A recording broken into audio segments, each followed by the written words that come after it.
Right now, we are live. What up? All right, let's go ahead and record. 1, 3, 2, 1. We're rolling. Yes. All right.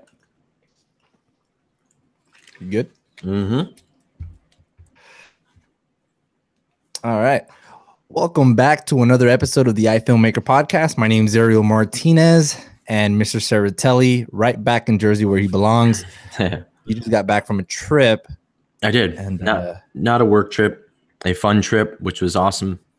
I can't even get into that, but it was a spur of the moment thing with some friends, birthday and kind of a before they go off to season, some of my baseball buddies. So kind of a last hurrah. So I got to join them for that. So it was a lot of fun. A few places, Phoenix Open, which was I've never been to. So I got to see the Stadium Hole, Vegas, and then Super Bowl.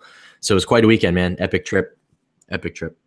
Did you say you went to the Super Bowl? No. You didn't go to that would have been, oh man, that would have really topped it off. No, I went to the Phoenix Open, which is cool. So I got to sit on the 16th hole, which is, I don't know how much you know golf. Nope. It's not a thing. There's a stadium built around the whole par 3. No other hole in golf is like that. 20,000 people fit around that hole alone. 600,000. One hole. 600,000 people roll through the whole event throughout the weekend. Biggest golf event in the world of the year. And I got to sit front row right behind the guys teeing off on the 16th hole. So that was a really cool experience. And that's insane. Yeah. And then we went to Vegas just to party for a couple nights and then back to Florida to watch. I was actually not too far from you for another day to watch Super Bowl and all by private jet. So, I'm very thankful that I have some friends that have done well for themselves. So it was a really cool experience. Again, that probably a once in a lifetime experience for me, for anybody. Nice. I got to do that this weekend. So that was really cool. Speaking of Florida, did you happen to catch that SpaceX launch? This has nothing to do with filmmaking. I know. That was so amazing. So cool. I saw you snapped it too. I snapped it as well on my stories. Yeah, I was looking at it live. Those things landing were so cool. How did they? Unbelievable. Yeah. Unbelievable. So apparently this is the strongest rocket we sent in the world ever. Yeah. It's a Tesla engine.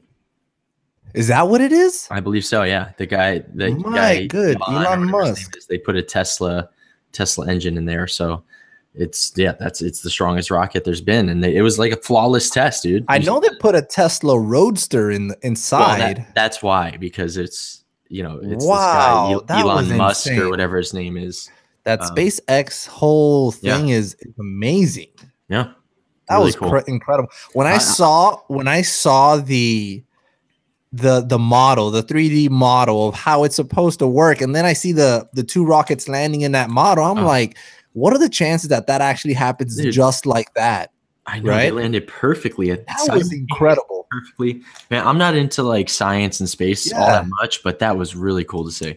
That was amazing. I'm glad I caught it and I caught it live. That was somebody cool. texted me like last minute. They're like, "Hey, this thing's on. I don't know if you're interested in this." And like literally, I tuned in with like 59 seconds before the launch. It was really cool. I love how they had the car in there and then they launched them into space like a mannequin inside of a spacesuit. That was so cool. Yeah, that was so cool.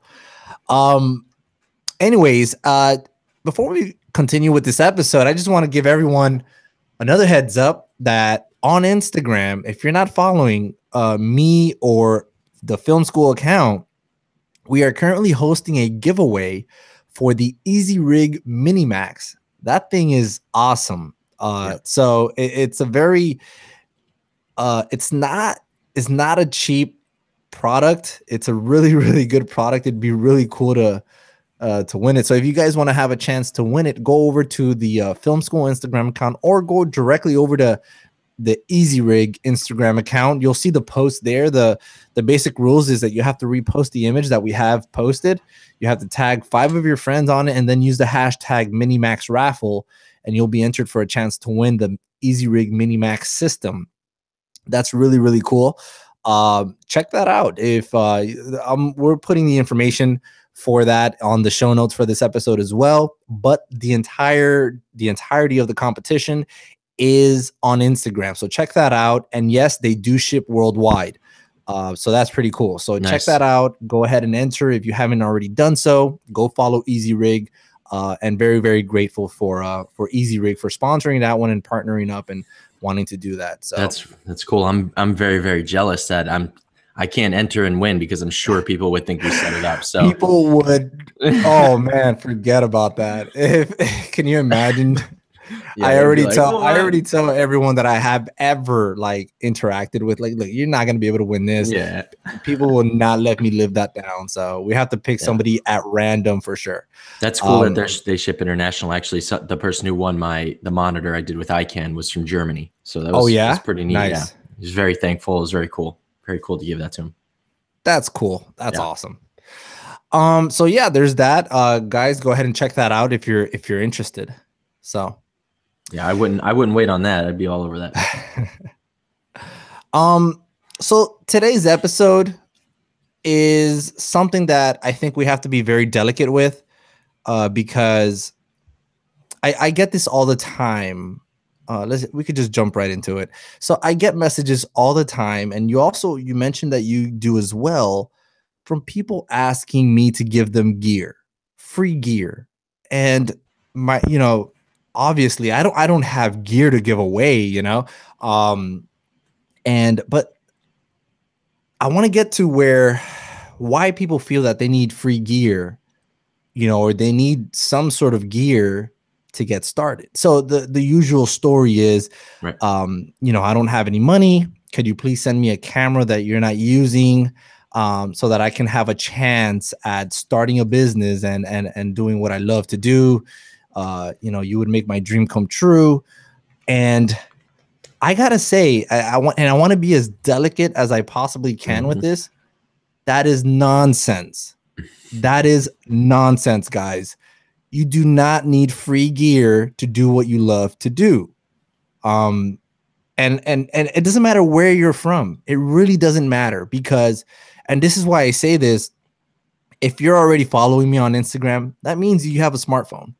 If you have a smartphone, that means your phone more likely than not has a camera, right? So you have a camera. You just want a better one, right? And I gotta say, the camera, and you'll hear this all the time, having the better camera does not make you a better filmmaker. You're the one that makes that happen for yourself. And I know this because currently I have a camera that I used to dream about having. And what am I doing now? I'm already thinking about the next camera that I want to get. Yeah, it's natural. That's never going to stop. Yeah. That's never going to stop, right? So me giving you a camera is not going to make you a better filmmaker. It's really upon yourself. I mean, I don't know. What are your thoughts? Those are my initial thoughts on that. I mean, that's how I feel, again, I don't want to hurt anybody's feelings here, but it's the truth. Yeah. I mean, look, I'm from Jersey. I might not be as nice as you. We'll give it to you straight out here, but I completely agree, man. I mean, I know people, when they listen to me speak, and I speak about what I've done in the past and the success I've had with baseball. So yes, I have some money in my pocket at this point, and that took me time to get to that, to get to that point. But I just never was one to ask for handouts, in the sense that, if I couldn't, I would just find a way. You just have to find a way to figure it out, no matter what it is, whether it's filmmaking or whatever craft you're in. You have to find a way to succeed. If you want to get to the next level, you have to figure it out. There's no give me's, in life. I wasn't brought up that way. I was always taught to go earn your respect, go earn your pay, go earn yourself a living, go earn everything for yourself. And when other things come along and they get handed to you, that's just a huge bonus. And you know what? That stuff happens when you are earning your way. When you make things happen, when you start meeting people and connections and you work hard, things happen to come your way. But just straight up coming out and asking for stuff because you don't have it, I don't think is one, it's unnecessary, right? I think that's more the point you're going for, right? It's unnecessary. Yeah. Most likely you have a phone. If you're sending me a message, you probably have a phone, right? Yeah. So use that phone. You don't need a $3,000 camera. If you really want to break it down, I could probably put together a package for you if you have a phone, let's say, I could probably put a package together for you for less than $200 you have your camera, a decent microphone to use all around, and a couple Home Depot lights for under $200, and you can make a legit film. Look, I mean, you go to film festivals, there's plenty of films that are shot in an iPhone, and whether that's for style, unless that's a style, that could be a stylistic choice, or that people could just be trying to prove a point. And most of the time, I think they're trying to prove a point. And the point is, you can make good films, you can make good content on your phone. Honestly, after having bought many cameras, I start going backwards, and I'm like, man, I wish I could really just like simplify this, you know, because these cameras get intense, they get complex, and yeah, they look great, but how nice would it be to just pull it out of your pocket and be able to shoot something as opposed to carrying 16 cases to set this whole thing up, you know? Right. Granted, so, I think there's always a benefit to, you know, I think it's great to want to have a better camera, but I got to be honest, currently, as it stands, in terms of video quality, not 1080, but 4K video quality, I prefer my A6300 over my FS5. The only reason why I really had to buy the FS5 was XLR input, internal ND. It's a legit video camera, you know, longer record time. Those are things that I needed for my jobs, because my jobs were bringing those requirements. So I needed to have something to offer my clients, something much more, much bigger than, you know, an A6300 per se, you know. But in terms of video quality, I love the A63 internal. I love the A6300 much more than my FS5. I got to be honest with that. Yeah, I've shot many things with the FS7 and the A7S as my B cam, and I can't tell you how many times I've gotten back and been like, man, the A7S2 looks better. Yeah. I mean, and countless amounts of times. Yeah, all that stuff is like, it's how good you are with your camera, you know? And yeah, granted, they're both fairly expensive cameras, right? In both sense. They're not, although an iPhone's not a cheap camera nowadays anyways. I've done a comparison video with the Red Dragon and the A7S Mark III. I mean, Mark II. I've compared, I got that camera in the head. I've compared both of them, and it's funny because it was actually on the Indie Film Force channel that I had tried to start. But it's still up on there, and people still come back and say, wow, like, it's incredible that the difference of the final outcome, it's not that different. It really isn't. The benefits is the depth, the color depth, and all that stuff that you have in post. But again, now I know I'm comparing two much bigger cameras than we're talking about, but I just did an FS7 Red Raven comparison that I put up today on my YouTube channel. And granted, again, way larger than the cameras we're trying to talk about, but still, there's a good difference in price in those two cameras, $5,000, $6,000, $7,000, and my results were that you could pretty much get the same results, you know, if you know how to work your lighting, you know how to work your framing, you know how to work your post-production process, you can get good images out of anything, man. And the phones, you can get great stuff out of too, especially if you're just starting. So that's there's no excuse to not get started at that level and say, hey, I need a bigger camera. That's good, man. And at the same time, not to get too spiritual here, but there's a verse in the Bible that I really like because it applies here. And it basically says to be faithful with the little, and you'll be able, if you know what to do with what you have now, you'll be able to do with what you have when the time comes.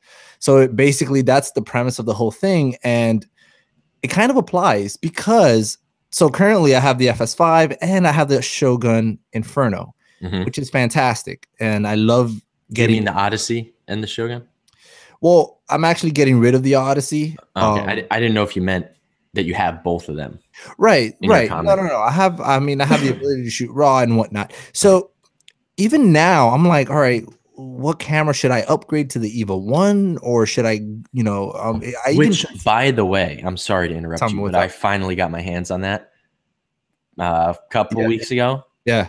The dual ISO is awesome. Yep. It's awesome. Yep. I've been seeing, not to get too sidetracked, but I know I've been seeing more and more sample footage, and I'm really liking what I'm seeing. I think that EVA, whoever they hired to do that first video that came out, was just awful. They handled that footage awfully. And I'm not, I'll say that right now. didn't make me want to buy the camera. It actually did more harm for them, you know, in terms of me buying it. But what I've seen other YouTubers putting out there is really, really nice stuff. Yeah. So anyways, so going back, my mindset now is like, man, I have this good camera, but I haven't really used it to its full potential. So I would go online and see the work that other people have done with an FS5. And I'm like, man, my stuff is not looking like that, you know? And I'm like, so I'm not using my camera to its full potential. So if I was to go out and get a better camera, what am I going to do with it? Because I haven't proven that I can do good stuff with what I have right now. So that's also what's holding me back from actually upgrading, that's really cool, man. I mean, like, my camera, because sorry. And another thing is that, you know, my clients are not asking for better quality. My clients are not requiring me to get a better camera. They're super happy with what I give them now. The only reason I would go and, let's say, buy a Red, for example, is just to offer the Red to my clients specifically, kind of like what you did with the Helium. And that would be the only reason, because my clients aren't asking for it. I don't have that clientele and I don't need it, you know? And, you know, I would love to have a Red to use for my own personal, let's say, passion projects, for example, but I haven't even done passion projects with what I have now to justify a purchase that would be for quote unquote passion projects, because I haven't even proven that I can do good stuff with what I have. And I think what I have is pretty sufficient to do some really, really good work. And, you know, I think I have to challenge myself to really do that stuff. And then I can say, okay, I've already maxed out what I have. Where now let's take it to the next level. And that's where mentally, morally, ethically, to myself, I'm not putting this on anyone else, to myself, that's the way that I think. And that's when I can justify a purchase of a better camera. Because again, my clients aren't requesting it. I love that, man. I love that thought process. It's awesome that you think like that. And you, just like you're saying, that I think there's only 3 reasons to upgrade, and you pretty much went over these, but let's just for everyone's sake, right? You upgraded from a 6300 to the FS5 because you needed different capabilities in your camera, right? Yeah. Legitimate reason for your business. I needed to be able to do 2 and 3 people interviews internally, and I can do that. So that's one business related reason, right? To satisfy your business needs. And I mean, and this kind of is along the same lines, just like you're saying, a higher quality camera. Now that you have the capabilities, another level of camera, like getting a Red, which actually cuts down on some of the capabilities, right? No, definitely feature wise, yeah. But you know, something a client might be asking for, whether that's moving up to 8K, which again, you know, and just like you said, I don't even have that in my clients. It's not requested for me, but I got the Helium as an investment to rent out as well and stuff. So that was a business move for me, along with being able to offer it and being able to play with it, to be honest with you. So multiple things, but you know, thankfully, again, I put myself in position to do that. So I did it. So that's the other reason, right? Is to literally upgrade the quality, I guess, if you want to take that next step. And the third reason is, like you said, like you should only probably do it when you have completely maxed out your capacity of using the camera you have, right? When you're completely like to the top level of, man, I've really done everything I can with this. I think it's time to take the next step so that I can continue getting better. But I think that's a great way to think, man, because I honestly, I haven't even done that. I think I did that just same idea from my first, when I went to get my first video camera, when I knew I needed those things. But I don't think and not that I don't think the way you're thinking, I like that. I've just jumped ahead because of business reasons. Right. So I've gotten to those next steps because of business, as opposed to maxing out my potential with those cameras. And I go back and do the same thing, dude. Sometimes I look at my footage and I'm like, man, is this the best I can get out of this? I know there's got to be more, and I've seen it. And I've even done personally, sometimes I've done things where like, man, I've shot stuff that's better than the way this came out. I'm like, let's go clean it up, you know? So like, I'm always thinking the same thing too, is like, is this the best I could do with this camera? I want to learn. I like with red cameras, I love learning every little thing about that thing, because I want to know what the most capable I am with it. I want to know how far I can push this thing and what are the best images I can get. Right. And then, and here's another thing. Once you find that out, so for example, great, I got the Shogun. I can get much better quality out externally from my FS5, so I can get even better quality. So I have that option.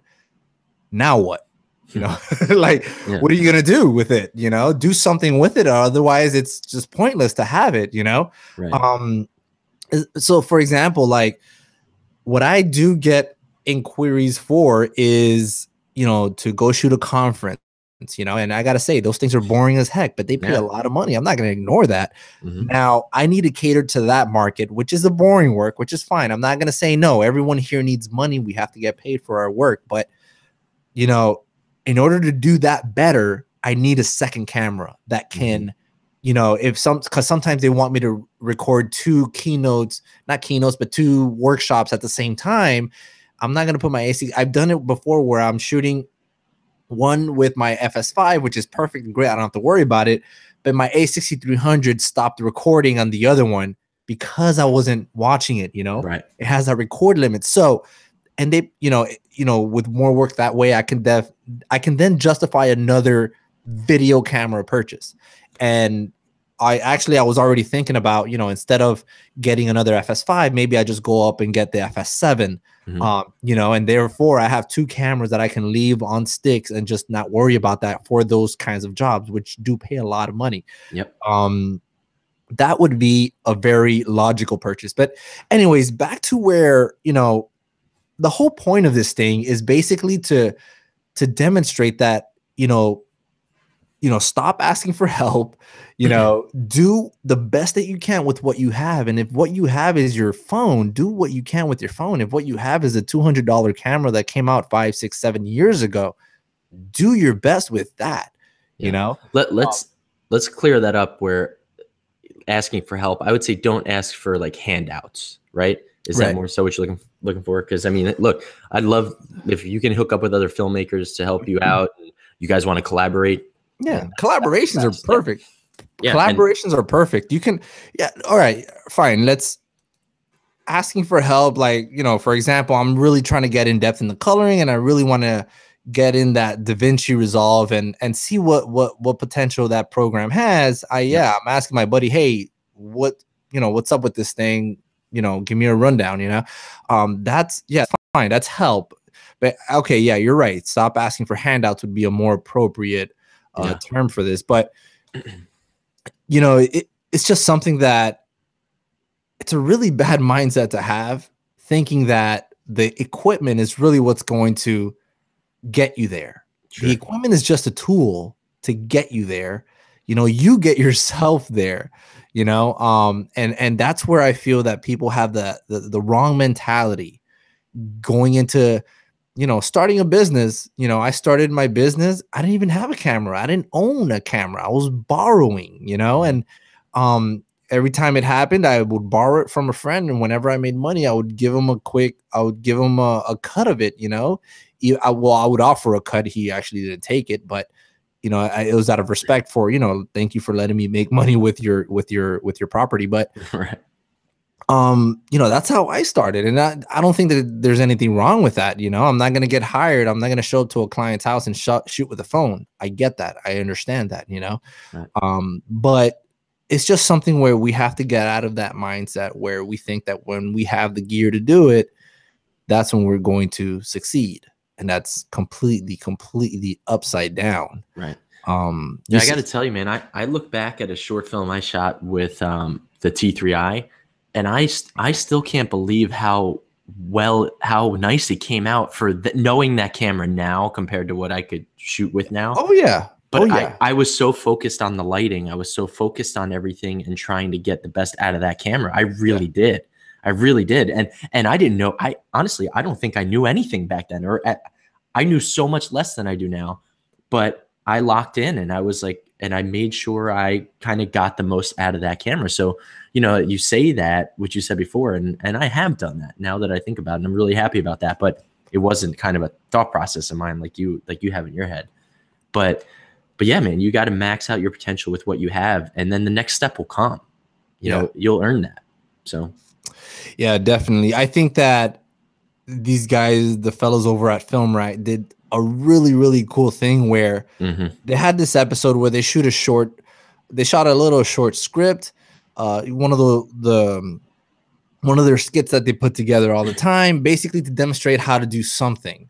Yep. And that episode, it came out cool. It was basically they did a DIY blood gushing out of a wound, and it was super cool. Everybody commented, how'd you get that blood to work this way and that way? It was like one of their normal skits. And the funny thing is, everybody, including myself, I'm looking at this, I'm like, there's something weird about this image. I thought the same thing. A lot of people commented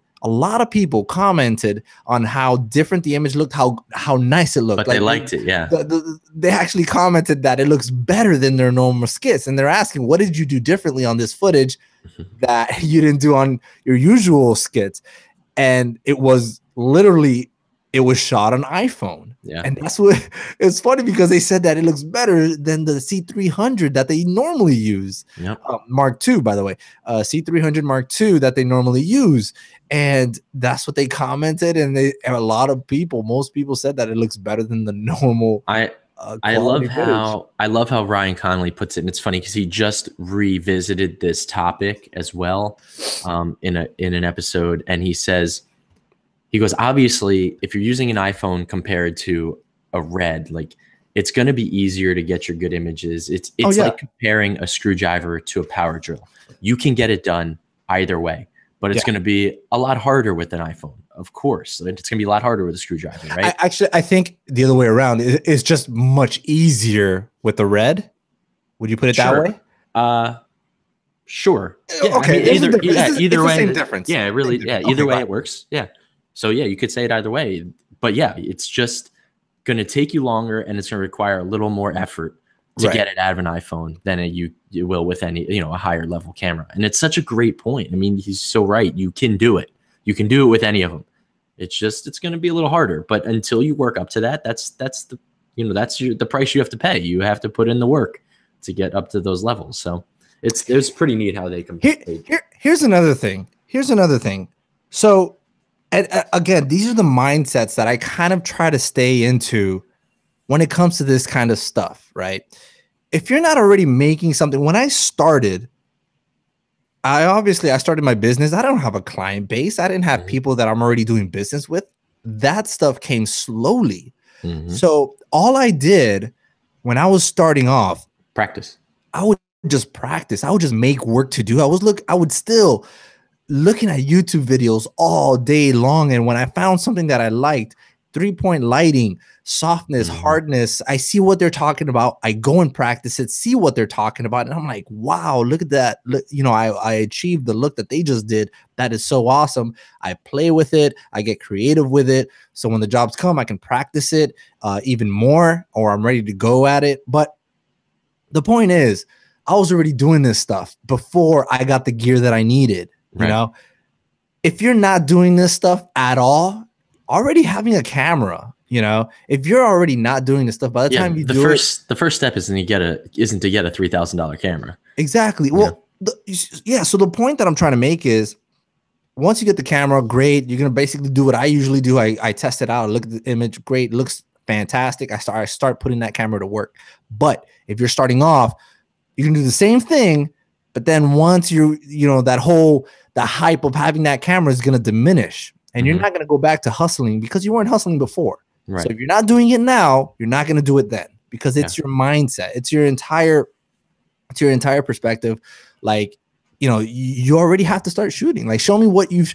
All right. So when an investor invests in a company, they don't want to invest in a company that hasn't done anything. They don't want to invest in a company that just has an idea. They want to see what they've done with that idea to see if they can trust them with the money that they're about to give them. Yep. Right. So that's how that whole thing works. I'm not going to invest in a money where I don't want an idea. I want to see what you've done with that idea so that I know I can trust to give you this money, because I know you're going to put this money to good use. Right. You know what I mean? If you're not doing it now, you're not going to do it then. Yeah. And what I'm basically trying to say is, start practicing now. If you're not practicing now, you're not going to practice then. Basically, for example, if somebody was to give them a Red Epic Dragon right now, what are you going to do with it? You're going to shoot a few things with it. You're going to love the footage. Then what? Basically, I got to tell you, that's part of the reason I did do the YouTube stuff, is it helps me continue to practice and learn. It really does. Like, it forces it challenges you. Yeah, it really does. And I love that. And same thing for, like you said, practicing before you get to these things. Like, I may have never mentioned that I started studying and doing this stuff in my 3rd year of professional baseball. So I did it for 8 years before I got to do this full time as a profession. 8 years, and so if I don't know if anyone here is listening that's new to filmmaking or is just interested in filmmaking and it's not their career, do it in your downtime. Take your phone, go shoot something, shoot stuff in your downtime, practice, and then eventually you can get to it. If you want to make that career change. That's how it worked for me. I kind of knew what my next thing was, so I just did it until that time came in my downtime. And you know what? I don't think there's anything wrong with, if a friend of yours has a camera and they're not using it, it's like, hey, can I borrow it just to shoot a few things, just to play with it and whatnot. I mean, that's what I did. And if I made money with it, I'd always give my friend, or at least, again, like I said, I offered a friend some money back from what I made, and so it's just something that, take into consideration. But, again, there's nothing wrong with that. It's just your whole mentality where thinking that the camera is really what's going to bring you success is completely absurd. It's just not the case at all. I'm where I'm at and I love where I'm at. I'm very happy where I'm at. And I got to tell you, like, I would have been here still shooting with the A6300. It would have been a lot harder. It would have been a lot harder. It would have been definitely more work. But either way, it's definitely gotten me. And I got to be honest, I would have still with the T3i for sure. Like, even then, like, because my clients, they see the quality at the end of the work, but it's, honestly, I don't think they know what they're seeing. I don't think that, there are very few clients that can see some work and say, wow, you really color graded that really, really nice, or going to specifically say, wow, the lens that you used was fantastic. They just want to see the end result. They just want to see the end result. And, the camera is just going to take you so far. It will make your job easier, but it could always be done. It could always be done. And it's just something that it's a mindset. Dude, and honestly, especially now too, with most content living on the web, you could probably get away with a lot with an iPhone, a lot. And it would be perfectly fine if it really matters more so what's in front of the lens and, than the camera you're using. So, I mean, shooting on a red Raven, shooting on a red helium, it's almost pointless to put that on the internet, It doesn't do you too much. So yeah, get out there and shoot with what you have and build your craft. Yep. I mean, I think that was a good venting session. No, I don't think it was a venting session. More so like try to help people to get out of this whole enigma where they need to have the best stuff. Yep. It's just you really stop with that. Do what you can with what you have. And then the rest will come, when you can create a reel with your phone. Let's say you create some videos with your phone, you create a reel, a client likes it. They're probably not going to, it might not be that they pay you $20,000 to start doing videos, but who starts at that price? Yeah. They'll still hire you, to do something if you're doing something well, and it's going to be there. It's going to be there. And, little by little, you start accumulating money and you make your first camera purchase. And then one last point I want to make is that you will not value it as much if it's handed to you rather than buying it, because you will really have worked for it and you'll know what it takes to work for the next one. I'll tell you what, that decision to pull the trigger on the purchase too is not an easy one, man. I do so much research and it's like, should I do this? Should I spend this kind of money? Oh man. Test, research. I mean, it took me 3 months, I think, to purchase the FS7, like of research. Like I'm like looking up everything I can, everything. I got to tell you, I'm really close on that camera, the FS7, and I know that it's been out for a very long time. And it's not going anywhere, man. It's really not. I mean, they came out with the FS7 Mark II, but I think that was a dud. I mean, it's the same camera with a couple better features. There's no reason to upgrade to it if you have the FS7, but if you're going to get a new one, get the Mark II because you have the variable ND. Yeah. You have a couple things that are pretty helpful, but it's not enough for me to try to sell off and get a new one. You know what I mean? Do you know if in that camera you can do you need the extension unit to get the RAW, or can you get it direct from the camera? No, I'm pretty sure you need the extension unit. Uh, I mean, I don't mess with Sony RAW anyways. So. Yeah, no, Sony RAW is terrible. I mean, I that's why I shoot ProRes. Yeah. So, well, I like their internal. I don't have to go outside the camera with the FS7. That's the beauty of it for me. Yeah, that's definitely a plus. I mean, we'll see. Yeah. But don't forget about that EVA 1 though. That EVA, oh man, that internal footage is yeah. And it shoots to SD cards. SD cards. I think the codec, I think it's like 150 megabits per second. Yeah, I think the SDXC cards. It was awesome to see it in person. One thing that I didn't like though that I saw on the screen was from Philip Bloom's review was that the monitor, the built-in the monitor that comes with the camera is just terrible. Was it? It looked alright. I mean, I saw it inside. It's very polished and it's pretty much unusable, even with the hood outdoors. The hood was pretty interesting. It like kind of folds up and sits on the face of the monitor. So it's not, because the FS7 has this huge EVF that like flips up and it's just monstrous in the way. Well, yeah, that's the EVF. That's just the viewfinder. It's not an EVF. Yeah, I'm sorry, not the. It's just the VF, I guess. Right. It's just a viewfinder, but for the EVA 1, it's just literally a hood. Just a hood that just flips open and closes, and it's removable. Yeah, but even with that, like the monitor, from what I saw and from what he mentioned, was meaning Philip Bloom, was just really, really bad, and it's just a shame that now in 2018 we're still dealing with stuff like that. Yeah. But I guess for that that's a good reason to get the small HD. So bonus tech stuff for anybody that's still listening, hanging around on the live podcast, or still listening, tuning in later. By the way, welcome to everyone that's joining us live. Yeah. They've all been there just hanging out. We appreciate this.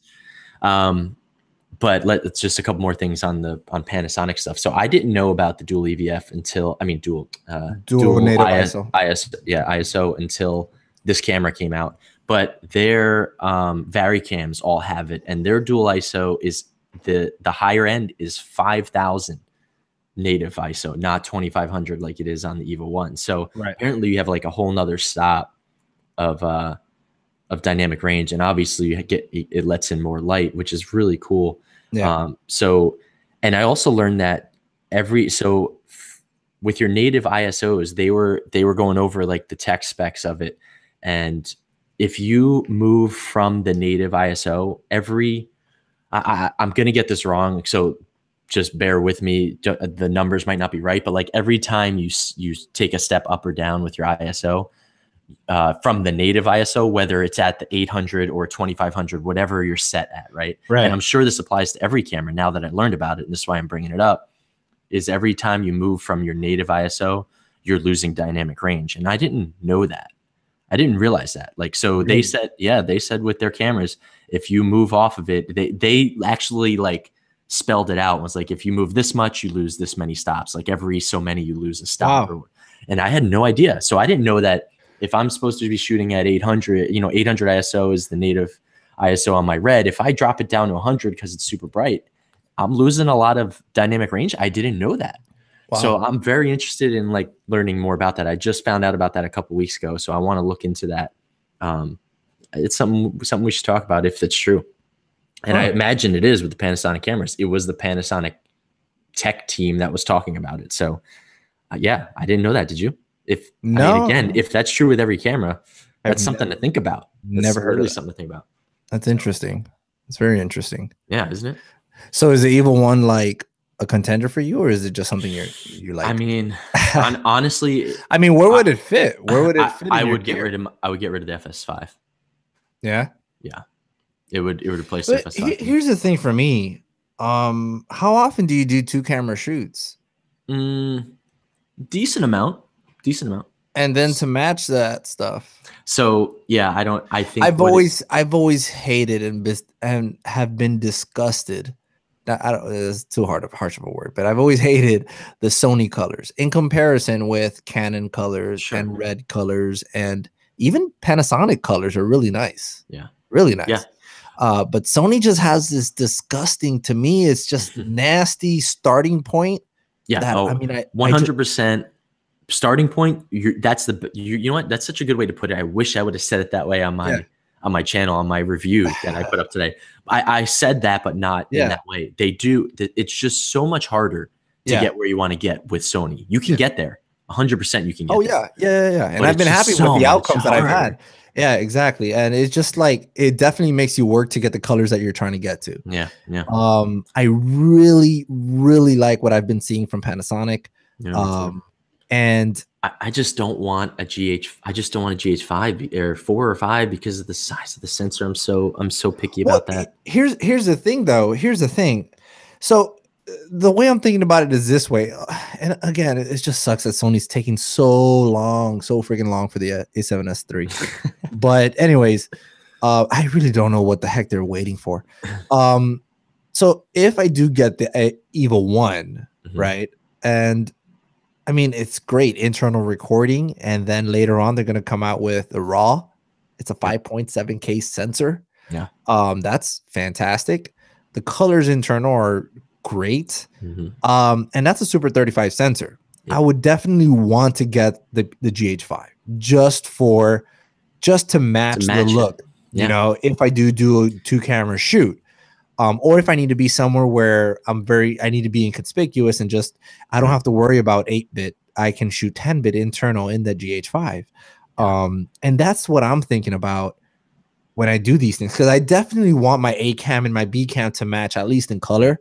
So that when I color it, there's no change in quality. So I don't really don't do too many 2-camera shoots where I have to leave them both running for half hour plus. Right. So usually if one's running, I'll run around with my A7S II and capture the other B-roll or anything else I need. Even if it's an interview, it's the B cam. I can let that roll, but at least I'm manning it, you know, so I can start and stop. So I got to be honest with you, color-wise between FS7, FS5, and A7S II has been such, let me find the right word for this. It was a lot of work to get them to match because the A7S II works off of picture profiles for the most part, right? As well as the FS5. The FS7 doesn't. It works off of like hyper gamma profiles and stuff like that. So you can't pick like a picture profile. It works very differently, which I like, but then trying to match them is not easy. So it took me a really long time to find. The FS7 doesn't have like S-Log2? It does. It has S-Log2, has S-Log3, but it doesn't have like picture profile where you could select like Movie Pro or you know, if you want to go that route and shoot like a Rec 709 type thing. They have like hyper gamma, whatever, 700%, 800%. Like it works completely differently. So like matching them took me a while. I actually had to find a picture profile because I'd prefer to shoot with no profile, but I had to find a picture profile to match my FS7 for when I want to hand over footage quickly. I don't shoot an S-Log, you know? Yeah. So I was shooting like the hyper gamma something 800. 800% on. So it's like a Rec 709 at 800%. On the FS7, and then I had to find something to match that on the A7S II, and then I had to find something to match that on the FS5 because the picture profiles aren't the same as they are on the FS. So it was like I have the same company camera, and it's just like madness trying to figure out how to match them, like perfectly match them. That's not good. That won't so I was like, oh my god, I know. So that I don't speak about that much. The FS5 and the A7S, FS5 and A7 and Sony Alpha cameras can match easier, right? Yes, much easier. And the FS7 is just completely different. It's different, yeah. Okay, that's good to know. That's good to know. Yeah. So, you know what? Yesterday I was playing with the Shogun, and I was seeing how I can import LUTs.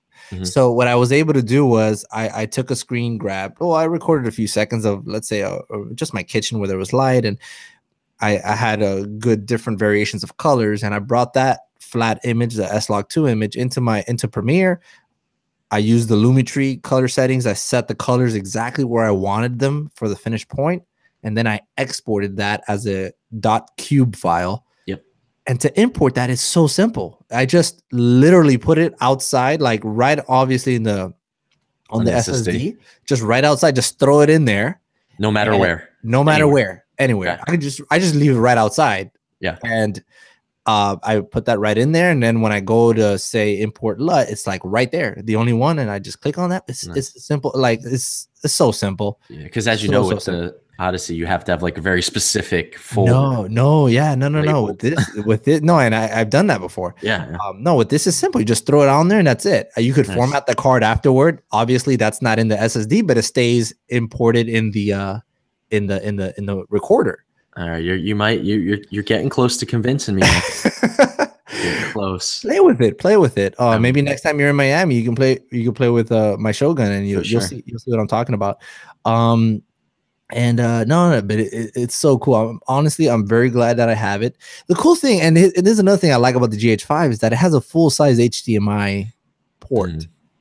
So that's another thing. I mean, if I wanted to get a second Shogun Inferno, or if in this case it would be a Ninja Inferno, it's cheaper, but it does the same thing.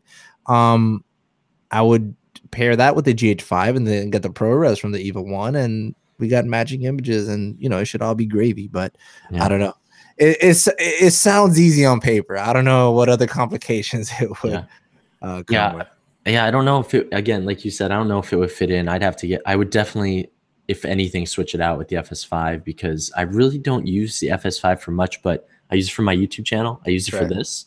Right. If anything, it ends up being the third camera that I bring. The third camera I bring with me on my shoots. Yeah. Just because this is more of an experience thing. Like I just know my other cameras better and know what I can do with them. So this camera scares me a little bit, and I barely ever push it out to the external recorder, which I should, to get the better image. So I'm just shooting everything internally on the other cameras. It just is like an easier workflow for me. Yeah. So I don't know, man. It's cool. It's a cool camera though. That's for sure. At the same time, as I mentioned earlier for this episode, I also, I haven't pushed my FS5 to its full potential. Even with the ProRes, I can get where I want to get to much easier in ProRes. So we were talking about the starting point sucks internally shooting FS5. That's how I hardly ever shoot internal FS5. Unless it's for like a conference or something where it's like hours and hours and on end, where they don't need anything creative, just record the speeches. FS5 internal all the way. And there's no profile, just standard. And you do that at 1080, so you get the higher. Yeah, no, absolutely. 1080, and even then it's not even at 50. It'll be like at 30 megabits per second. Like I really, they're not watching those things back. Oh, absolutely. They're not gonna be pixel peeping on that footage. Like I'll downscale and compress that stuff. Especially because I have to give it to them, and usually through Dropbox. But anyways, well, dude, that's why I ended up getting the FS5, was because I didn't have a shoot that needed two cameras that I could shoot for a long time. And I was like, it was one of those things. It was like, well, this is a perfect excuse for me to get it. This job's paying for it. Like, let me do it now. And I just haven't taken a full liking to it to work well in my workflow. I mean, I use it quite a bit, like I said, for things like my YouTube channel, which works perfectly. But for like professional work outside, it just hasn't worked into my workflow that easily. No, it works for me because I can get that external and I record external, and that's literally why I can continue to use it. But I don't know. I mean, even switching to the EVA 1, I would probably pay an extra couple $1,000 in exchange, because if I sell off the FS5 with the raw upgrade, I make a little bit, but I'm basically just paying a few $1,000 for the upgrade to the EVA 1. I don't know, and it might be worth it because I've seen the internal video quality, so I would have more confidence being able to go out and shoot internal with the EVA 1, and just, I guess, wait for the raw upgrade. I think that's my biggest thing with the FS5 is, like you said, if you're gonna get that higher quality, you got to pump it out externally, and I'm just have become spoiled with internal recording. Oh yeah. Once you're content with that, you're good, and that's fine. And if it was only for internal recording, forget about it. There is no question, EVA 1 all the way. Right. Because what I'm doing is taking advantage of the external, and also I'm very interested to see how big the raw files for the EVA 1, because obviously for Sony they're unusable. And if I hope they come out soon. I don't know when they're coming out, but once they have that firmware upgrade where you can then record raw externally from the Eva 1, and if I can see the size of these files, then that would definitely be a selling point for me, you know, because I haven't taken any advantage. Like, I have not used raw recording at all from the FS5. Yeah. It's all been ProRes because the files are just way too big. It's ridiculous. They're just unmanageable, unusable, you know. But anyways, some good tech talk there. That will be the end of this episode. So just a reminder, we're doing this giveaway with Easy Rig. If you want a chance to win the Easy Rig Mini Max system, go over to our Instagram channel. It is Instagram account. It is at Film School or at Easy Rig. Just repost the image that we posted for this giveaway. Tag 5 of your friends on that image and use the hashtag Minimax raffle for a chance to win for a chance to be entered to win the Easy Rig Minimax system. Also, don't forget to follow us on social media, on YouTube, all the stuff. You can find all the links over at the show notes for this episode. Go over to iFilmmakerpodcast.com.